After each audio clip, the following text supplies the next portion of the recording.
Labdien, godātie CVNK servises klienti un īrnieki! Lai gan īres pakalpojumu joma kopējā uzņēmuma apgrozījumā sastāda vien 3%, jāatzīst, ka katrs 7. CVNK servises klients ir tieši īrnieks, ņemot vērā, ka no jums nereti saņem jautājumus, kur paliek īres nauda, kādēļ mēs par to nedaram vairāk un kā vispār mēs izvēlamies, kam logus likt, kam nelikt. Ar šo uzsāku stāstu sēriju, kur risināsim jautājumus, kur paliek īres nauda, cik vispār tā īres nauda ir liela, ko par to faktiski var izdarīt, kādus aiz sevīm atstāja dzīvokļus īrnieki, kad tie izvācās, un kādā stāvoklī mēs šos dzīvokļus nododam jaunajiem īrniekiem. Vienlaikus paskatīsimies arī, kāds ir īres tirgus privātajā sektorā, un varbūt pat radīsim kādu kopīgu risinājumu, kā tad labāk mums šos īres dzīvokļus pārvaldīt un īrniekiem šajos īpašumos dzīvot. Pirmajā stāstā skaidrosim, kādus īres dzīvokļus mēs saņemam no īrniekiem, kuri no tiem izvācās, un kādā stāvoklī par esošo budžetu mēs tos varam nodrošināt jaunajiem īrniekiem. Dosimies uz Ugāli, kur atrodas vairāk kā puse no kopumā izīrētajiem pašvaldības dzīvokļiem.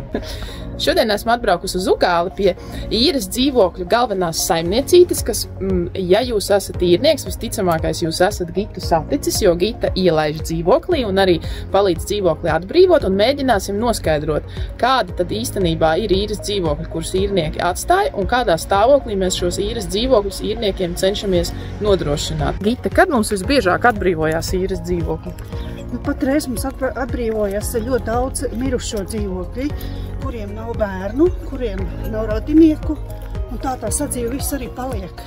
Tad patiesībā sanāk, ka ļoti daudz laika un resursu mums tiek tērēt uz to, lai tos dzīvokļus iztīrītu, savāktu un sagatavotu nākamajam īrniekam. Jā, diemžēl.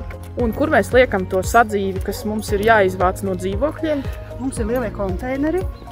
Tātad faktiski mums zināma daļa no īres budžeta aiziet arī uz atkritumu konteineriem. Mums liela daļa aiziet uz atkritumu konteineriem, lielie konteineru labiekārtošanas kombināti. Tālūk. Mēs iesim aplūkot dzīvokli Rūpnīcas ielā 5 Ugālē, kurš faktiski ir sagatavots jaunajam īrniekam. Manuprāt, šeit ir māja diezgan labā stāvoklī, kā jūs redzat, arī kāpņu telpa ir tīra, un dzīvokļa īres maksa mēnesī sastāda 25,32 eiro centi.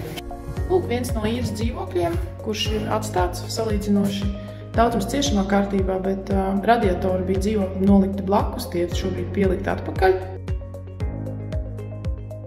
Arī otrā istabā radiatori stāvēja blakus, tie šobrīd ir pielikti atpakaļ, logi ir pietiekami labā stāvoklī. Arī virtuvē radiatori ir pielikti atpakaļ. Ir veikta sanitāra tehnisko mēslu sakārtošana. Toaletē ir uzlikts skaitītājs. Vannas istabā, te gan nevar tagad ieslēgt gaismu, jo gaisma ir atslēgta, kamēr šeit nav īrnieks. Iesim apskatīties vēl vienu dzīvokli Rūpnīcas ielā 5, kurš ir nesen atbrīvots. Ejam iekšā. Šis ir dzīvoklis, kas ir nesen atbrīvots. Šeit īrnieks ir godprātīgi sakārtojis aiz sevīm, ja tā varētu teikt. Logi ir jaunie un radiatori ir vietā. Ir dzīvokli, kurš starp citu radiatori ir nolikti blakus vai aizvesti līdzi. Šeit ir ūdens pievads, ar ko ir viss kārtībā. Īrnieks ir paņēmis līdz izlietni, un pirms laist nākamo īrnieku, protams, šis jautājums tiks sakārtots. Ir arī 3 dzīvojamās telpas, kuras jaunajam īrniekam kosmētiskajā remontā ir jāuzlabo pašam. Diemžēl par to īres naudiņu nav iespējams veikt kosmētisko remontu. Šeit ir vēl telpas dzīvošanai. Iepriekšējais īrnieks šķiet ir bijis pietiekami radošs, atstājot uz sienas dažādus grafitī zīmējumus.